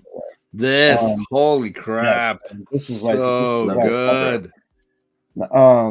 Not only Emma's like great guest appearance, but just Steve McNiven going crazy again with like all the panels of Bob's mind, trying to find what he's repressing, what he is forgetting, like trying to put these missing pieces of Bob's past and who he is together. Which, having just read the new X-Men for the very first time last year, it's like so great now to understand some of the stuff that I had read in New Avengers and didn't realize was there in the new X-Men that Grant Morrison was doing. It's so perfect, the overlap of this. If I can't even imagine those folks reading these two books at the same time back then, right? Just being like, this is it. This is a new golden age of Marvel. Like, this is just amazing. I was thinking about that earlier, John, when I was going over the first two arcs to cover this. I was like, man, at one point we had Astonishing X-Men coming out at the same time as New Avengers. Young Avengers was coming out at the same time. Caps Brubaker was coming out at the same time. It was freaking amazing. Honestly, he's writing Ultimate Spider-Man all during this time, right? Like at the same time. Yeah. Buck Wild. Buck Wild. Putting in that Mark work, Bagley dude. Crushing it over there. Yeah, dude. Like you said, John, I thought you said it perfectly. It really is like one of the best, if not the best. And I fully missed out on it. I legitimately admit, this is me. Like, this is the era when I was graduating college and I was getting jobs and I was not. I was not reading books, and when I was just following Jim Lee over to DC and checking out some of the stuff he was doing with Hush or whatever. Like, I was not reading these books, and I'm grateful now for this community because there are always people like Steph who are like, oh, this connects to this and this, check out this. And before long, I'm like finding new X-Men. I'm finding these great connective pieces. And I totally forgot. Yeah, Brubaker was crushing Captain America at the same time because that was a great. I mean, holy crap, man, that's just phenomenal. Man, so good. That's one of my favorite runs ever. I just thought that was so perfect. Like, is there a better resurrection of a character than that? Like that, clearly, Stu is setting up for that next time you guys meet up. The next clientele is going to be Winter Soldier. You better buckle up. Yeah, that's so amazing. I like that. Chad said, "Forgot about this incredible layout." Yeah, man, so good. Blame Steph. There it is. Fable. Yeah, let's blame Steph. There it is. See, you get all the blame, but no, we can throw it at Steph. Here we go. Spread the love. I don't know if any other artists did it, but before, when the Iron Man movie came out, like in the comics, they started to adapt how Tony's face looks or how he operates within the armor with the eye, a close shot of the eye. McNiven was doing like these. You might have a panel in here later on, but it was like anytime he did like Tony inside of his armor, it was like this holographic, kind of like how Emma's scene is set up, but it would just show him being able to like select screens. It reminded me of my Minority Report almost, but I thought that was a really interesting way to show how Iron Man is integrated into his armor visually. Totally. This was before the movie, so that I just thought that was always a cool touch. And mixing in the Buscema like art pieces on the side. So sick. Yeah, fantastic, man. And this almost looked like a picture in the top right. Like the photo real stuff, really cool. Like very cool. Well, yeah. So Emma finds the one panel that's kind of blacked out, and takes the cover off of it. He's not. We just really found out that it was Mastermind, and who else was working with Mastermind? The general. Yeah, we lost you, bro. Who'd you say? I think he's like one of the, they don't ever really get into him too deeply, but he's like one of the Century's villains or arch nemesis or something like that. I believe is I think they just call him the General. I'm pretty sure, but yeah, they don't. It's not ever really brought back up. So, and let me ask y'all this, because y'all probably know better than I do. Was this part of Century's history before, with the Jenkins and Jay Lee run? Because I don't remember that well. They talk about the Marvel heroes wiping him out of history, like the choice to erase him, like he existed, but we need to keep you safe, to keep us safe. We're gonna kind of make it go away, which was where some of those tie-ins where they showed him throughout where he existed through history and how basically it was Doctor Strange, right? Like wiping him away, like taking him out. Yep. Removing him from Marvel. So it was great. It was like a Marvel character that was always there, but we as the audience had been suckered into Doctor Strange's spell, and it was now wiped clean of our memory. Oh, okay. Really cool. That mini, and I have the trade paperback. It's a great trade paperback where it collects all the miniseries and some of the tie-ins. It was like a Hulk one. There was all these different ones where they show you him in everybody else's books in their classic moments. And how he was there, but Doctor Strange wiped him out of all of our memories. Now we don't know that he was there. That's dope. Hell yeah. But yeah, Emma immediately recognizes who this guy is from the flashbacks. I love that when she's asking him about it's Mastermind, old school Brotherhood of the Evil Mutants, all that stuff. But yeah, and we're able to see some of the chatter between Mastermind and the General about. No one knowing about the existence of Bob Reynolds. I love that line because he's like, we won't even remember that we did it. He was like, that's enough for me as long as we did it. I don't. That was cold, bro. That silent victory he took in it, and that's when that really messed Bob up too. You could tell coming out of that. That was a cold line, very brutal. Yeah. But yeah, so Emma is gonna there he's losing it. So he's really, I think at this point he's his anxiety and his paranoia is at a fever pitch, really, right? These panels are so freaking he's close to a breakdown. Yeah. He's losing it, and this creature is just getting more and more monstrous, and getting more and more deadly, and just wiping out the Avengers. Anyway, we open up our next issue with more of the same. So good. So crazy. The panels are freaking amazing. Yeah. Other panels. Yeah. Yeah. Absolutely. Then we go back and we have this great memory of Bob and what's his wife's name's Lynn, I think, or sorry, I forgot. Yeah. The night that they first fell in love, comforting him helps kind of center him and stop and calm him there for a minute. And they kind of keep commenting, if I'm remembering correctly, how Emma's trying to talk to the team and say you guys just need to hold off long enough for me to do this thing. You just need to, you don't have to defeat this creature or whatever. You just have to survive long enough for me to shut this down. He's gonna come around. I'll succeed. Yeah, absolutely. And so they're all whoa, when it stops, it's going full bore, and then it stops kind of dead in his tracks. As Bob's struck with this wonderful memory of him and his wife. But yeah. So across I the love bottom this. there. Across the bottom. Oh my god. Oh yeah. This is the question I had, though. Emma, Bob, Emma, Bob, Emma, Bob. So good. Everybody's gonna forget about him. The new deal is she, restored himself, but everybody's gonna forget about him except the Avengers. What?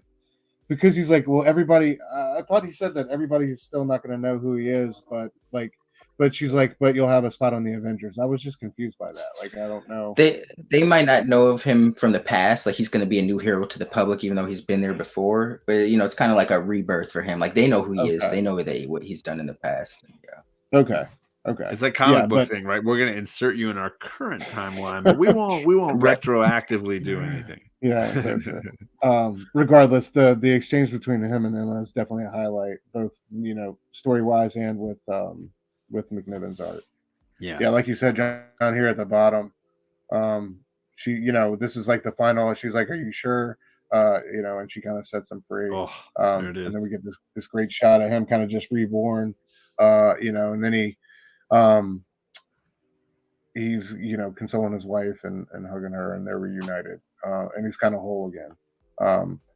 Then he's gonna take his I don't even know what the hell to call this thing. Yeah, okay. It's the watchtower. He's gonna take it. Yeah, he's gonna take it, and he's like, everything about me is inside this thing. I love the Iron Man's line, "We'll be here." As he's leaving, they're taking him out in space. So cool. You're into the sun. I thought it was amazing. What I like about it too is that you don't need to have read all those other Sentry books to appreciate what's going on here and be invested and interested in it. But if you have, it's even deeper. You get more. So true. Yeah, absolutely. And it's like a quick question. Do you guys? This is so random. You guys prefer Sentry with the long hair, Thor hair, or long? Yes, long. Yeah. I want Fabio Sentry is my Sentry. I agree. It just works better for the look too. Yeah, he's already got the yellow and blue look. Like the long blonde hair just. He's basically the bad guy from Superman 4. If you really look at him, he's basically the bad. It's the costume is almost identical. He really is. The quest for peace, the quest for Bob Reynolds. I had this clip I meant to play earlier of now that we're at the end of the arc. Yes. So we end up with Tony reporting once again to the Illuminati, and they're like, you sure you got everything under control? And he's like, yes, I'm just, informing you guys as a courtesy. But I don't know. There's some definitely hesitancy, I think, on the council moving forward. Is what? Well, it's because they're all notorious liars, and they're all notorious secret keepers, and they're all trying to work together to keep the world sane. And it's like, nothing you want to say? No. Look at the people at this table. I'm not saying shit. Yeah, and Reed's hip to the situation. Namor's Namor's doubtful about what's going on. I love that Stephen Strange is never there. Stephen Strange cannot be bothered to actually show up. Those other guys all show up. But yeah, Steve is always like, I'm actually laying in bed. This is just my astral form. Yeah. We got Bobby Dylan. Bobby, what up? Now, Bobby just had a great run at the con too. Got a bunch of great cool stuff. Nice, good work, Bobby. Yeah, man. Shout out to Bobo. So yeah, that's the end of the arc. Let me play this clip real quick, and then we'll wrap up the show, guys. Thanks for sticking with it real quick. Sorry about the video. Both worlds with the modern sensibility and the classic sensibility is very important. And at the same time, looking at what the Earth's Mightiest Heroes and what the Avengers franchise means and what the cool characters are and what the and I looked at every single roster the Avengers ever had, particularly Avengers issue 16, which is when Stan Lee tore up his own tracks and took out some beloved heroes and put on two Brotherhood of Evil Mutants and Hawkeye, who was the villain at the time, and put them on the Avengers with Cap. And I wonder what, if the internet existed back then, what the reaction would have been like. And then I thought, no, this is wide open. Let's get in there. And I thought about Luke Cage, and I thought about Spider-Woman on top of what I thought, why Wolverine should be on the team, why Spider-Man should be on the team. And I made my argument in the book, and a lot of people were yelling at me. Even when they heard the roster, I saw a teaser of the roster, there were people who were yelling, and I was able to, within the context of the book, be able to express why Captain America would come to Spider-Man or why Wolverine would be needed in this day and age. And also just reintroducing the Sentry. I feel, there's so many of these great characters that are created in modern day that either get forgotten because only one creator touches them, like, Paul Jenkins invented the Sentry and then no one else touches them, or Brian K. Vaughan invents the Hood, and no one else touches them. And then I would look at them and I'd think, wow, those were really great. And then they just flitter away into whatever miniseries they were debuted in. And I remember calling Paul and Brian K. Vaughan and separately and going, hey, can I bow? And Paul go, oh, please, thank you. I've been waiting for years for someone to call me to have to use the Sentry. So I took it upon myself as one of my mandates to breathe some life into some modern characters too that were born of this day and age. So it wasn't just nostalgia characters, but a mix of characters like the Avengers always has been. This is Brian Michael Bendis. Thank you for. Oh yeah, I just love that, man. Good. So what cool. A great philosophy to Yo, have. real quick, I just realized, maybe I sent you the first appearance of the new Avengers 16. Is that what the issue was? No, she did. Nah, John's she was sent 15. me. It was a perfect issue to it's close. unbox tonight, but it was issue 15. I already have 16. She knew I was missing this, and she knew I'm missing issue 3, which is the one I'm going to hunt at the con when I go. And that'll take me through issue, I think 21. I think I'll have the first 21 issues. Dude, that is sick, John. So Congrats, yeah, man. but yeah, perfect book to unbox for tonight. Absolutely perfect. Yeah, dude. Yeah. Shout out to Lady F. All right, real quick, let's do Guess My Government, and then we'll do the PCP schedule and get out of here.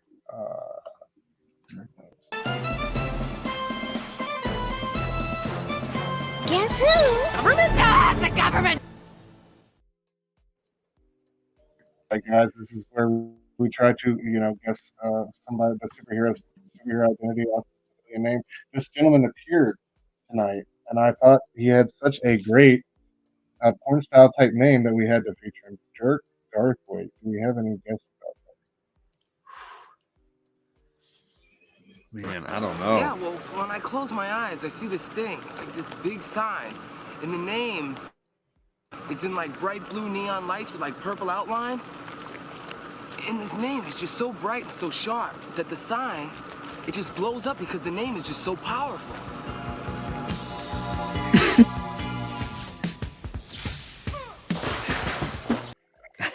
Anyway, I have an idea. Let me think of that. That's what I was trying to do originally, guys. Oh, so good. You have an idea? Any guesses? Let me see if we got any guesses. Yeah. Any guesses from the chat? Oh no, where'd the chat go? You've been stumping me for the last couple episodes, so I redeem myself. I got you. You do it, Steph. Yeah, take us home. He did. All right. Yeah. Who's your guess, bro? Because I don't have anything in the chat. Is it It is Wrecker. Record? My bad. Yes, No, Record. you're good. He said Crusher Creel. I Yeah, gave him like, Crusher Creel. yeah, that's close enough, I think. Absolutely. yeah. But yeah, Wrecker, who's got the enchanted crowbar, formed the gave parts of his power to 3 of his buddies he was locked up with at the time, I think, way back in the day. Yeah. Formed the world class or the wrecking crew. I keep saying world class wrecking crew because of Dr. Dre, but yeah. Beat up on Thor and Hercules pretty bad. He back did, there yeah. in the annals of Marvel history. Dirk Diggler. Appreciate you, Fable. Yeah, but that's all right. Fable's been crushing it in the chat tonight. Yeah, Fable's been on point tonight, man. Appreciate you, brother. PCB schedule for this week: Geeks Unleashed got episodes 155 through 157. We're doing the Generation X show. Man, that's gonna be what a wild episode. The first two entries into the X-Men. Good redemption there. I like the recovery. Yeah, exactly. That's going to be a nice turn it around. Yeah, Geeks Unleashed on your preferred podcast platform. You guys check them out. They also on YouTube, posting those vids as well. Our homie Robbie, we just did the host on Monday night. Great PCB movie night. He just dropped his first top-down video today, going over some old Marvel Comics Presents. Yeah. So check Robbie out. Those top-down videos are great. He previewed some on Sunday night. We got Nick doing his new comic book day haul, new comics in the cutoff. Of course, Nick at Night on Saturday nights at 8. He's one of the most consistent YouTubers, and I don't think Nick gets near enough credit for brother. Quality that he drops and the consistency that he drops. I suck at consistently dropping edited videos. I haven't done it for years. I gave up. I quit. I legit quit the game. Because guys like Nick are too good. You can't keep up with guys like Nick. I love Nick because his like it. everything all around game, his thumbnails. Look at his thumbnail game. I love this guy. He shows you what could be done. He shows you the possibilities. It's like looking in the face of God. You look at God and you're like, okay, wait, I'm not ready to compete at this level. Yeah, I know. With my Neanderthal like computer skills, I can get there in 8 to 10 years probably if I work diligently. I quit. I saw it and I was like, you know what? It's beautiful. It's amazing. I'm gonna stick to live streams. This guy's he's got such a pleasant NPR, his pleasant NPR voice is just so soothing. It's despicable. Too handsome for YouTube. Yeah, absolutely. Bruno, tomorrow night we're gonna be on Blood Spattered Shadow doing From Beyond. This was a wild ass movie. I can't wait to break it down. Him and Lynk got into the double feature. Y'all did a great job on Sunday, bro. By the way, I meant to tell you that was a great show. Verno crushes the horror game, man. He's amazing. Absolutely. Verno's the homie. Always getting better. And this Friday night, we're welcoming Fire Guy Ryan to Blame Fable and his amazing friends. Can't wait to catch up with this gentleman. Talk about Crashdown. So many things. It's going to be a great show. Y'all make sure you come through at Fable or at Fable _1 _collection _down on YouTube. Fridays 9 p.m. Eastern. Manny, I didn't get a new thumbnail from you, brother. My bad, but Manny's putting new content out. Who's watching Metropolis? Times. Hold on there. Yeah. Who's watching Metropolis? Come on now. Manny's watching Metropolis and breaking down the duality of good and evil. Holy crap, Manny! You gotta check them out, man. They're tested news multiple times. And Exorcist and Hereditary movies that traumatized me. Holy cow! Yeah, Manny throwing up some fire. Brilliant content. And our homeboy E, I'm so proud of you. I'm so happy that you finally dropped your first video, bro. It's light years ahead of anything I've done. So on the pull list, there you go. There you go. It's great content, dude. Great week of reviews. So keep it up. Looking forward for more from you. And of course, Taki always putting out My Week in Your Wednesday and the Dollar Bin hauls. Herm and Tom break it down. Amazing Spider-Man. I think we're at Herm. What time? Oh, Herm's down the chat. I know he's doing it this Sunday because he had to reschedule. So look out for him probably Sunday, early afternoon, mid-afternoon, something like that usually. Yeah. And that's it. John, what you got going on moving forward, brother? I'm off tonight. We're back on No Good Comics next Tuesday. We're finishing the Kitty Pryde and Wolverine miniseries, so we'll be diving into that in a big way. Having some fun with that. I'm prepping a lot of movie stuff. I finally watched Oppenheimer just before the Oscars, and I'm doing a vibe check. I got some friends, and we love doing vibe checks where we watch a movie, and then we're like, what movies vibe with that movie? Like, what movies would you connect to that? So we're doing Oppenheimer, and then we're throwing in other movies like Social Network that we're like, oh, this movie it's got Oppenheimer vibes.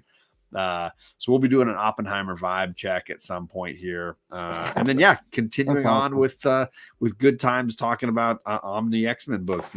Justin and I are Unstoppable. Yeah, you guys do such a great job with that show, man. Thank you for having me on not too long ago. I know you had Fable on for the first half of that Wolverine and Kitty Pryde mini. So look forward to more great episodes of Omni on Tuesday nights moving forward. Link, anything you want to say to the people before we get out of here tonight, brother? Thanks for hanging with us. Absolutely, man. This was a great show. I knew we were going to have fun breaking down Bendis and the new Avengers. So, John, thank you as always for coming through. John, thank you for everything you do for me in this community. You're such a light. You represent to me everything that's good and positive and awesome about this community. Crap. So I want to just thank you for your friendship and what you do for everybody else, what you've done recently that raising funds for Jen, just everything you do for everyone out there. And here's the best part about that too, was like Lady Fantastic won one of those mystery boxes I was giving away, and she's not watching. She's not in the chat. No, Inja was in the chat, but Inja, Lady Fantastic gifted her box to Sheena. She's like, can you give it to Sheena instead? Send the box to Sheena instead. So on the sly, I got Sheena's address and we crammed the box full of stuff that we think Sheena would dig. And we sent it off to Vegas so it should arrive tomorrow. And she has no clue it's coming. This is the community we're talking about. Lady Fantastic says, "Oh, I won the prize. I won the big prize. Give it away to Sheena, and let's pack it full of goodies for her." Dude, So that's freaking amazing. cool, man. So I love beautiful. this. Oh, Love this stuff. Absolutely. Same. I love it. It's amazing group of people. Amazing shows, content every week. It's a joy to be a part of. So so happy I found all you guys out there in the chat. Thank you guys for coming through. We love you. I appreciate y'all for making the time to spend with us, commenting, putting your insight and stuff. Like that's the best part of it to me. Chatting with you guys live every week is totally a joy. So love y'all. We'll see you next Tuesday. We got our homie Lost in Comics, Chris, coming through. I can't wait to do a show I'm with on him. his channel at the end of the month talking. Yeah, you guys are doing Batman Year One, right? I got this trade to read, or maybe this trade to read, or maybe this old Absolute edition. I don't know. I read all of them. I got the single issues. I could probably bust those out. Yeah. You can never have too much Year One. Preach. Yeah, absolutely. So yeah, check. I think we're on next Tuesday night, and then we're going to be switching back to Wednesdays. So yeah, next Tuesday at 9:30. We will see y'all then. Thanks again for coming through. Check y'all in a week. Peace. Station.